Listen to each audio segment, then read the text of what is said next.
Assalamualaikum doctor. In this video I am discussing recall communication, that is about sensory processing disorder or sensory integration disorder. So normally it comes with the medical student. As usual we are doing the IRCAP. Then first definition, what is sensory processing disorder? So it is a disorder that affects how our brain process our sensory stimuli. For example, what we see, what we hear, and what we smell, what we touch, where are we exactly. There are just examples. Some children are oversensitive and undersensitive to the stimuli around.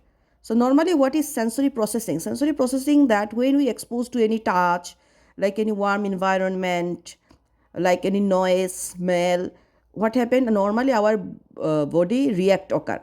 That is normal sensory processing occur in our brain. But what is disorder? When some children are oversensitive and undersensitive to the stimuli around, that is sensory processing or integration disorder. Okay, they have overstimulation occur or understimulation.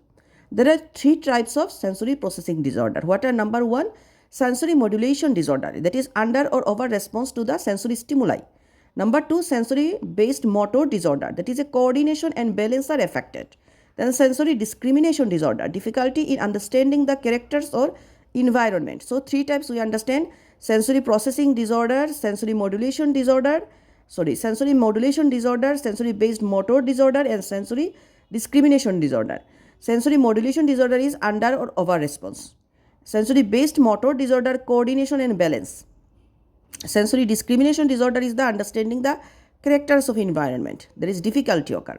So how can I suspect? For example, he covers his ears when loud sound that normally not any annoys other people, like a loud sound occur. Other people not a big annoyed, but he is reacting much more, like covers his ears. Another may have issue with food texture and the gagging with certain texture.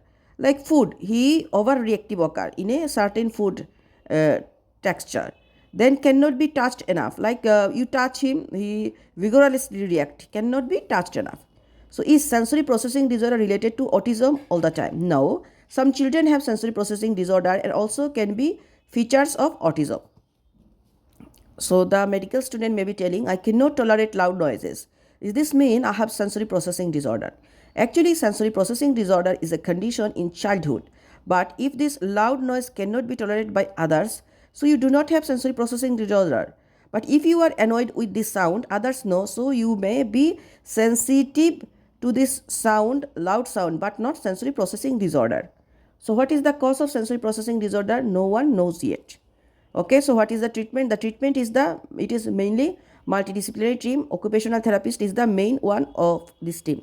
So remember, multidisciplinary team, among them occupational therapist, OT. Occupational therapist is the main of this treatment of sensory processing or sensory integration disorder. Thank you.